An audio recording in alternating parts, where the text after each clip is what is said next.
Hi guys, I've never made a tutorial video before, so please bear with me. First thing that you're going to need are 1-inch bias strips, cut not folded.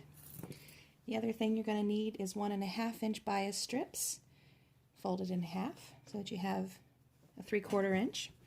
You could use pens or wonder clips for this, but I'm really a fan of these. These are actually hair tools, pen curl clips. They're flat, they just sort of slip off when you're ready, and they don't deform the fabric or require the kind of hand strength that pushing in pens does. So I'm using a combination of pens and glue. For the first steps of just attaching the strips to the block, I'm just going to use glue. I'm actually redoing this one because it was a little bit off center. So grab my iron.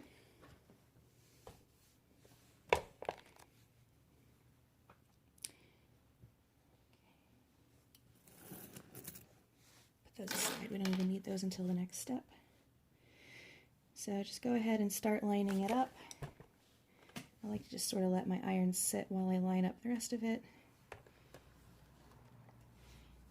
And let the glue dry for you. And we're going to do the same thing on the other side. This is pretty standard procedure from the video where she joins the straight edge blocks, but I'm going to cover it anyway. I like to leave about at least 1/2 inch of extra bias strip on the edges just so that I can trim them away later, and there's no risk of having it be just a little bit too short in the end.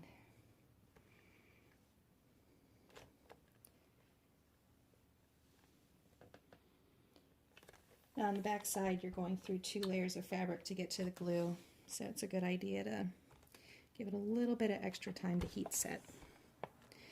Okay, now we're going to take it to the machine. Okay, and we're back. I like to sew this with the folded edge of the bias up to make sure that I get both layers of it. I'm not really that worried about the front. I also like to start my stitching just a couple of stitches into the extra on the bias.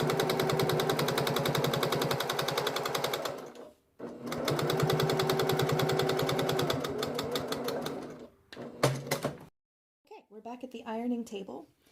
We're going to leave the folded bias side alone for right now and just focus on the front.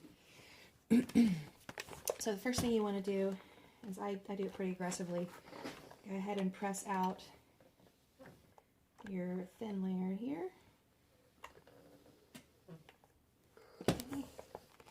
And now is also a good time to go ahead and trim off the excess. I like to still leave a little excess, but we'll get these dangly pieces back into our bias strip pile for later use. Okay, so the back is still down, the front is pressed up. Now it's very important that we find the middle. I like to do this by folding and pressing. So line up as best you can to really find the middle. And you can finger press it, you can use a little bit of marker or chalk, or just give it a little tip-tap with the iron there. And now I've got a crease, might be able to see it there, that marks my middle. And I'm going to do the same thing with the piece that it's going to be joined to. Sometimes this can get a little bunchy, so I like to smooth it out with my thumbnail underneath there. Okay, so this is the interesting part. This is the tricky part. Now, I like to do this with the right side up of the block we're joining to and the wrong side down of the block we're joining from, because that way it's easier to manipulate the bias if it's up top. So the first thing I do is line up my middles. I'm going to grab my hairpins for this. I'm going to put one first right in the middle. Then the trick to this is to make it flat but curved at the same time. So instead of trying to manipulate this fabric to curve the other way while it's lying on this flat plane, I'm going to make it flat in this direction while being curved at the same time. You'll see. I think it looks like a little pilgrim hat when it's done. So kind of work it down so that this is not wrinkled or stretched. And you'll see that you'll get a line up here between this edge and this edge. Can't see it so well because of my excess, but I can feel it pretty well. They're lining up nicely. I like to clip the edge then, and then in the middle of the middle, and we'll go to the other side and repeat this process.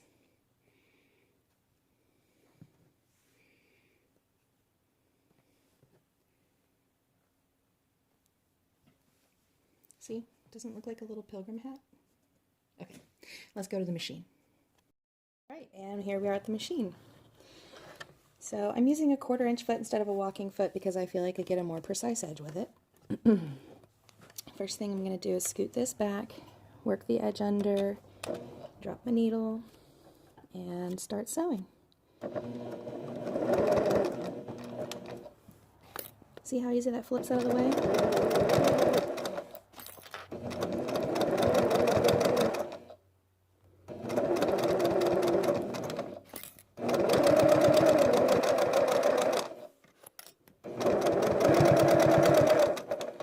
And see, I'm holding this curve in place so that it doesn't try to stretch the bias fabric.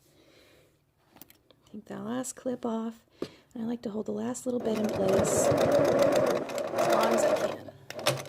All right, back to the ironing table. Okay, so here's my sewn pilgrim hat, and it's magic. Pop! There it is. Isn't that cool? Now, if we look at the back, we can see that my allowances were pretty good. There's only barely any space there when it's laid nice and flat. Okay. And I'm just going to go ahead and give the front a quick press.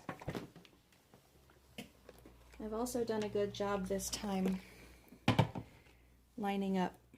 Got a nice straight edge on both sides.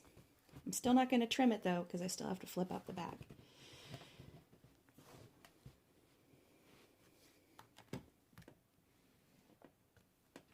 Please pardon my setup.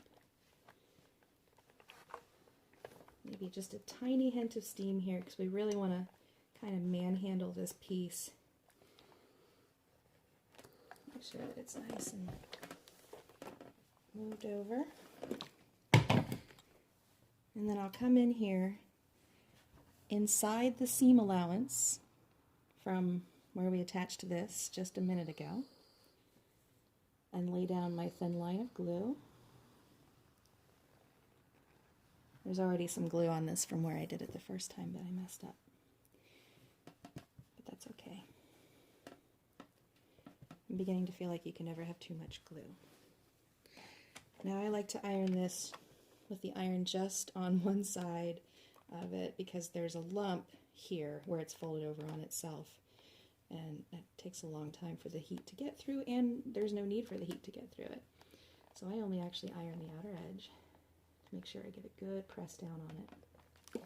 Okay, and here.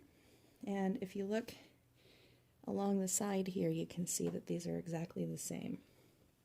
So what I'm going to do is do just a scant, just like right along the edge here, to tack it down, and that'll be visible on both sides, but with all this detail, who's ever going to notice?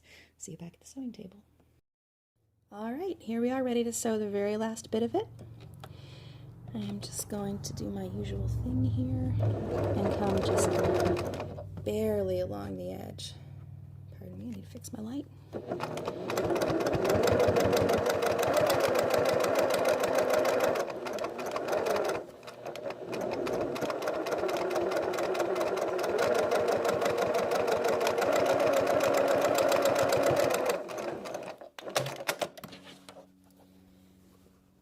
There's my finished piece.